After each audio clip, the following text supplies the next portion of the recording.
안녕하세요. 뼈아대 고영선 작가입니다. 여러분 반갑습니다. 오늘은 50대 사건으로 보는 돈의 역사 이슈 따라잡기 시간이고요. 오늘도 홍춘우 박사님을 모셨습니다. 반갑습니다. 안녕하세요, 고 작가님. 반갑습니다. 자, 오늘은 신기한 게요. 응? 신기한 게 뭐 이렇게 뉴스로 이렇게 뭐 페이스북이나 가끔 이렇게 주변 커뮤니티 보면은 주식 투자로 돈 벌었다는 사람이 가끔 나와요. 근데 주변을 보면 그런 사람이 별로 없어. 개인 투자자인데 실제 돈 번 사람이 극히 드물어요. 그 이유가 있나? 개인도 똑똑한 사람이 있잖아요. 근데 보면 대부분은 뭐 얼핏 들으면 외국인과 개인 투자자를 비교해가지고 외국인이 훨씬 더 잘 버는 뭐 이런 얘기도 많이 들어봤거든요. 주식 시장에서 개인이 왜 이렇게 돈을 못 버는 것인지, 그게 이유가 있는 것인지 궁금합니다. 그래서 우리 박사님께서는 현업에 되게 오랫동안 계셨기 때문에 아주 정확하게 알고 계실 거라는 생각이 들어가지고 오늘 한번 속 시원하게 왜 개인 투자자가 돈을 잘 못 버는지에 대해서 한번 알려주시면 고맙겠습니다. 네, 일단 팩트 폭력부터 할까요? 예. 그래서 뼈 때리는 말씀. 예, 그 배당을 포함할 경우에 1980년부터 지난 2018년까지 연평균 주식 투자의 수익률은 11% 초반입니다. 연평균 11% 초반이었습니다. 예, 정확하게는 뭐 11.1. 엄청 높네요. 예, 그 배당이 특히 또 예전에는 짭짤했고요. 최근에도 한 2% 나오니까 은행 이자보다 높아요. 그러네요. 그래서 이렇게 높은 성과를 내는데 개인이 못 번다라는 거에 대해서 저도 궁금해가지고 매년 거래소에서 통계를 발표하는데 지난 1년간 매매 주체별 개인, 외국인, 기관 이렇게 3매매 주체가 있잖아요. 세 매매 주체들이 그 한 해 동안 가장 많이 샀던 종목들을 조사해 봤습니다. 네네. 그래서 그 종목들의 연 수익률을 한번 그러니까 연초에 사서 연말에 팔았다라고 가정을 하면 1년 통으로 봤을 때 1년 수익률, 그 YTD 수익률이라고 하는데요. 네. 이어 투 데이트 수익률을 한번 조사해 봤어요. 자, 놀라지 마십시오. 10개 종목, 상위 네. 10개 종목입니다. 먼저 개인. 아까 연평균 수익률이 아까 11%라 그랬죠. 근데 2002년부터 제가 이렇게 통계를 조사를 해봤어요. 그랬더니 연평균 마이너스 7.5%. 진짜요? 네, 그러니까 상위 10개 종목이니까 상당히 정확하다고 봐야죠. 그러니까 개인이 사면 그 개인이 순매수 상위 종목으로 떴다. 네, 그냥 우리 오늘 시원하게 할게요. 뭐 지금 금융권이 있지도 않으니까 매도시보다. 팔아라. 네, 반면 외국인이 사면 36.4%. 아이고. 물론 이제 외국인이 전체 시장에서 한 3분의 1 정도를 갖고 있으니까 외국인이 어마어마한 성과를 낸 걸 수많은 개인이 손실을 보며 시장의 평균 수익률 플러스 11%를 만들었다라고 볼 수 있는 거죠. 그러네요. 제가 생각한 것보다 훨씬 심각하군요. 너무 이게 문제가 심각하잖아요. 그래서 심각해서 이제 좀 알아보고 싶잖아요. 도대체 이 이유에 대해서 그 재무학회, 그러니까 파이낸스 학회에서 재무학회에서 저도 파이낸스 박사니까요. 그렇죠. 그래서 재무학회에서 어떤 이야기를 하는지를 제가 하나 논문을 가져왔는데 바로 2013년에 나온 한양대학교의 광노걸 전상경 교수의 팀에 의한 분석 자료를 한번 봤는데 네. 그분들도 똑같은 이야기를 해요. 개인 투자자는 국내 기관이나 외국인에 비해서 수익률이 상대적으로 저조하다. 저조한 이유가 뭔가를 이렇게 쭉 조사를 해보니까 바로 이분이 이야기하시는 게 정보의 비대칭이다. 자, 이제 정보의 비대칭 이야기를 해보겠습니다. 이 정보의 비대칭이라는 걸 세계에서 제일 먼저 논문에 쓰고 정립시키신 분은 에컬로프 교수님. 에컬로프 교수님. 예, 그렇습니다. 에컬로프 교수님은 또 전 미 연준 의장이신 옐런 총재님의 부군으로도 유명한. 그러니까 남편은 노벨 경제학상 수상자, 부인은 연준 의장이라는 세계 최강의 경제학 커플이고요. 아드님도 버클리에서 교수하시는 걸로 알고 있습니다. 아무튼 집안이 완전히 괴수 집안이다라고 대괴수 집안인데요. 이 에컬로프 교수님이 대학생 그 석사 과정에서 썼던 논문이 노벨상을 받게 해줬는데요. 바로 뭐냐면 레몬카 이야기였습니다. 간단하게 한번 드리자면, 자, 제가 이제 새 차를 살 돈은 별로 없고 우리나라가 또 특징이 차 한 3년 지나면 차값이 거의 굉장히 많이 빠지는 게 특징이잖아요. 그래서 한 3년 정도 지난 차를 사면 이 차가 굉장히 새 차보다 싸다는 걸 우리 다 알고 있습니다. 그래서 중고차 시장을 딱 갔는데 야 미치겠는 거예요. 도대체 어떤 차가 좋은 차인지 모양은 다 새 차고 나니까 예쁜데 도대체 어떤 차가 정말 좋은 차인지 아니면 겉만 멀끔하고 안에는 사실 죄송합니다 표현이 썩은 차인지를 알 방법이 없더라는 거죠. 결국 이런 상황에서 중고차 시장에 가는 사람이 가지고 있는 전략은 어떻겠어요? 간단합니다. 어떻게? 차값을 일단 깎고 좋은 차는 여기 없을 거야 라고 아예 생각을 하면서 차값을 깎고 시작하는 거죠. 반대로 우리처럼 내 차는 굉장히 좋은 차인데 중고차 시장에서는 무조건 차값을 깎고 보는 상황을 맞부딪히게 될 때 우리는 어떻게 해결해야 될까요?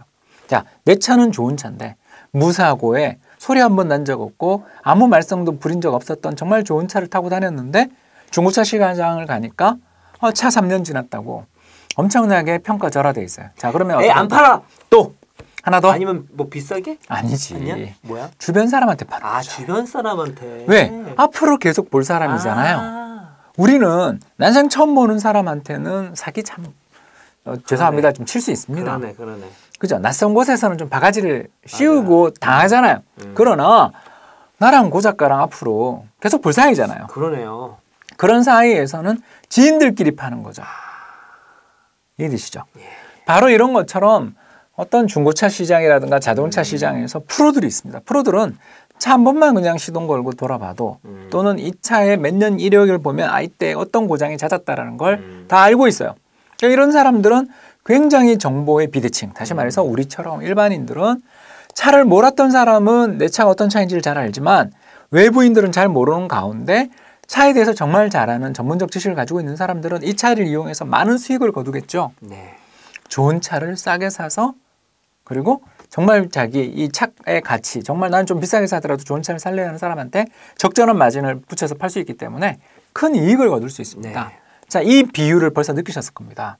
외국인이나 기관 투자자는 차에 대해서 굉장히 잘 아는 내부자들 혹은 내부자에 준하는 정보 능력을 가지고 있는 사람들이고 반대로 중고차 시장에서 와 이게 어떤 차가 좋은 차인지 몰라서 허둥지둥대고 있는 게 대부분의 일반 투자자들이 될 수 있다는 것입니다. 그러면 어떻게 해야 내부자에 준할 정도 아까 이야기했던 자동차 시장의 전문 투자자의 능력들을 갖추게 되느냐? 예, 오래 공부하는 수밖에 없습니다. 경험 속에 배울 수밖에 없잖아요. 그래서 어떻습니까? 이 매니저들 나이들 되게 중요하게 보죠. 애널리스트 경력을 가지고 있는 매니저인가?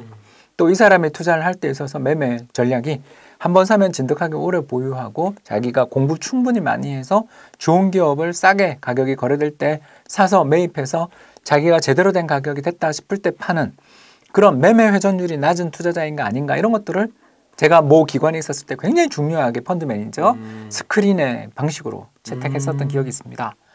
결국 이런 전략들을 잘 가지고 있는 매니저와 그렇지 않은 매니저는 큰 차이가 나는데 문제는 최근 들어서서 시장이 조금씩 변하면서 그런 능력을 가지고 있는 뛰어난 매니저들이 또 어디로 갑니까? 사모펀드 시장으로 가죠. 그래서 거액을 가지고 있는 고객들한테만 제한적으로 돈을 받아서 운영하시는 분들 중에 과거의 경력이 굉장히 좋으신 분들이나 또는 그 업계에서 알려지신 분들이 가능성이 상대적으로 높을 수도 있겠죠. 아무튼 이런 여러 가지 요인으로 인해서 주식시장에는 가장 큰 문제가 바로 뭐다? 정보의 비대칭이다. 그리고 이제 두 번째 문제가 또 존재합니다. 바로 뭐냐 하면 주식시장의 수익률은 평탄하지 않다. 네. 어떤 자산에 투자를 하게 될 때 우리는 아까 주식에 투자했을 때 주식의 캐피탈 게인, 주식 매매 차익만 한 8에서 9%. 여기에 배당 수익률 연평균 2% 이상. 그래서 1980년부터 지금까지 우리나라의 역사적인 평균 수익률은 11%. 자, 이렇게 이야기를 하면 사람들이 이렇게 생각합니다. 매년 10에서 15% 정도의 수익이 꼬박꼬박 나겠군. 이렇게 이야기하신다면 당신은 초보라는 것입니다. 그러지 않다라는 초보! 그러지 않다라는 겁니다.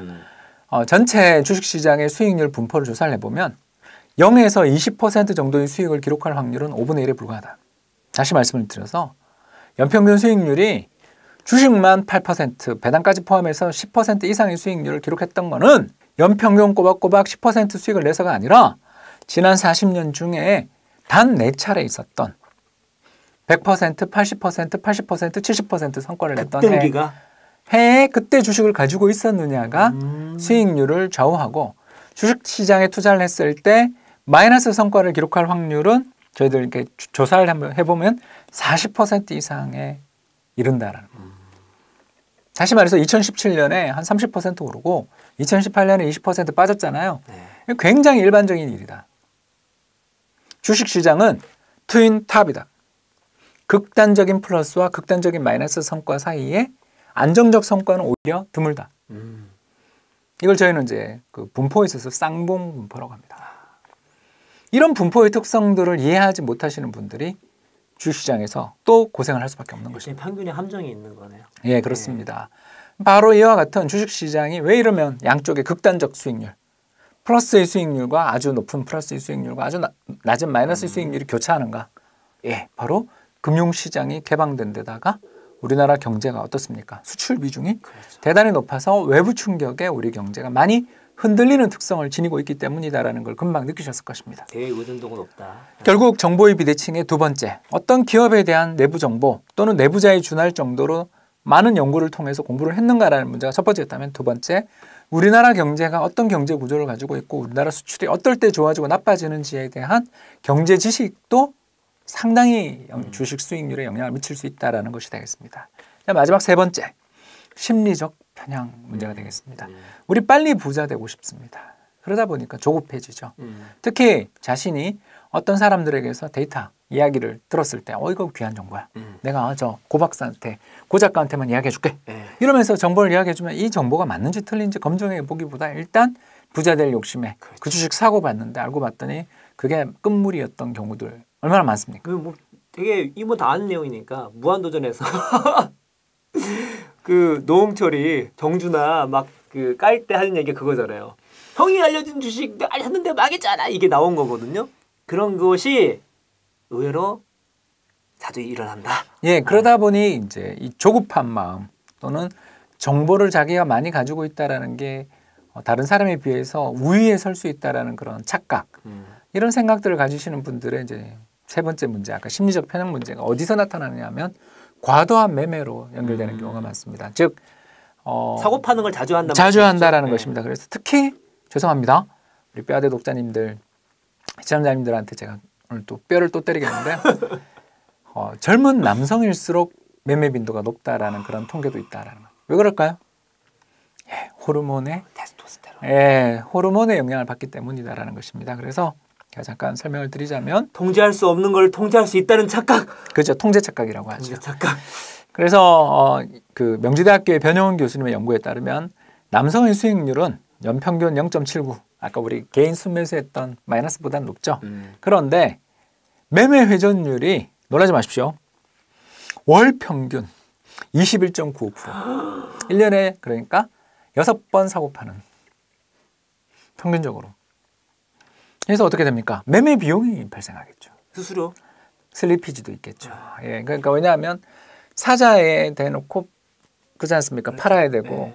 팔자에 대놓고 사야 되니까 이 매매의 그렇죠. 과정에서 사자 팔자의 갭도 메우면서 사고 팔아야 되잖아요. 그렇죠. 매매를 자주 하게 되는. 그래서 이런 매매 수수료를 감안한 순수익률은 마이너스 2.86% 정도, 남자 기준이고요. 여성은요, 수익률도 남성보다 높아서 2.06%고 매매의 빈도도 역시 또 낮은 편에 속한다.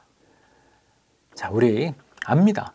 빨리 부자 되고 특히 젊어 은퇴하고 싶죠. 그 마음 누구나 다 가지고 있어요. 그러나 자, 우리 과거에 우리 매매를 한번 돌이켜 봅시다.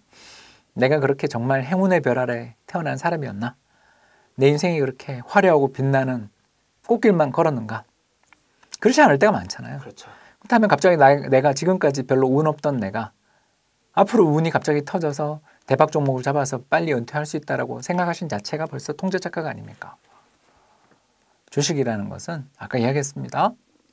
먼저 첫 번째, 기업에 대해서 깊은 공부를 하거나, 두 번째, 경제에 대해서 경제가 어떨 때 좋아지고 나빠지느냐에 대한 이해, 세 번째, 자기가 누구인지, 나라는 투자자는 어떤 사람이었고 나의 운영 스타일들은 과거에 어땠는가를 보는 자기 반성, 이 세 가지로부터 이렇게 출발을 하면 메타인지가 높아야 되겠네요. 예.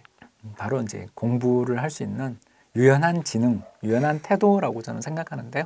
이런 태도들을 가지신 분들이 주식에서 성과를 낸다. 자기 자신을 잘 알고 계시는 분들이 주식에서 성과를 내고요. 그러지 못하시는 분들은 장이 오를 때 와 수익이 남이 수익이 났다 할 때 같이 매매를 했다가 그 뒤 주식시장이 어려움을 겪을 때 다시 손실을 입고 난 다음에 비자발적인 장기 투자자로 난 주식 없었던 셈 치지하면서 손실 본 채 계좌를 묻어두는 이런 일들이 비일비재하게 벌어지고 실제로 20대의 저도 그랬습니다. 우리 모두 호르몬의 노예였고요. 빨리 부자 되고 싶은 욕망, 부자 되세요라는 그 말도 안 되는 광고들 그런 게 제대로 될 것 같으면 우리 모두 지금 이 동영상을 보고 계시는 시청자분들은 다 부자죠. 그렇죠. 물론 저는 마음 부자입니다만. 마음 부자인데 뭐 실제로 뭐 그건 아니니까. 맞습니다. 부자 많지는 않잖아요. 예. 다음 기회에 그럼 이런 편향들을 어떻게 하면 극복할 수 있느냐도 뭐 이야기할 수 있는 시간이 주어지시면 예, 또 한번 이야기 드릴 수 있도록 하겠습니다. 뭐 당연히 모셔야죠. 갑자기 급 궁금해졌는데 뭐 이게 그 유명한 끊기 신공이죠. 이렇게 딱 끊어놓고 듣고 싶고 다음에 이걸 어떻게 극복할 수 있는지. 핵심은 제 책의 특징 아닙니까? 이 대목에서 궁금증이 제기된다. 이 의문을 풀어보자 그러면서 다음 장으로 넘어간다. 다음을 알아보자 이렇게 하시면서 개인 투자자가 일단 우리가 통계를 봤을 때 일단 돈 버는 것이 힘들다. 이거는 우리가 팩트로 받아들여야 되는 거고 왜 힘드냐? 일단은 뭐 말씀 정보의 비대칭, 뭐 경제적 공부, 뭐 일단 우리가 개인 투자로서 정말 주식시장에서 살아남으려면 공부를 엄청나게 해야 되는데 대부분 그거는 잘 모르고 주변에서 좀 돈 벌었다네. 그럼 투자자 참여한 사람이 많으면 복권이 터지는 사람도 존재하기 마련입니다. 그리고 가끔 뉴스에서 보면은 이게 오르고 내리고 이거 그냥 잘만 타면 되는 거 아니야? 라는 그 안이한 생각으로 들어가셨다가는 자신의 소중한 자산을 잃을 확률이 매우 높다. 때문에 정말로 공부 많이 하시고 마음 공부도 많이 하시고 다음에 또 이제 편향에서 벗어날 수 있는 방법 말씀해 주실 것 같아요. 왜냐면 이게 올라갔다 내려가면 마음이 들썩 하거든요. 그리고 우리 20대 남성들, 우리 남자들 자기가 할 수 있다 생각하니까 매매를 많이 할 거잖아요. 그러니까 결국 그게 수익률이 안 좋은 결과가 나오는데 이런 상황도 잘 캐치를 해서 내가 욕구는 이렇지만 그 반대로 행동도 할 줄 알아야 되잖아요. 그래서 우리가 개인 투자자가 투자를 할 때는 정말 공부를 많이 하고 고려해야 될 게 많다라는 것들 오늘 갈문을 하시고 다음에 특히 심리적으로 어떻게 이런 것들 극복할 수 있는지에 대해서 말씀해 주시면 그것까지 갈무를 해가지고 여러분의 투자 생활을 했으면 좋겠다는 말씀을 드리면서 오늘 이야기는 이것으로써 마치도록 하겠습니다. 여러분 감사합니다.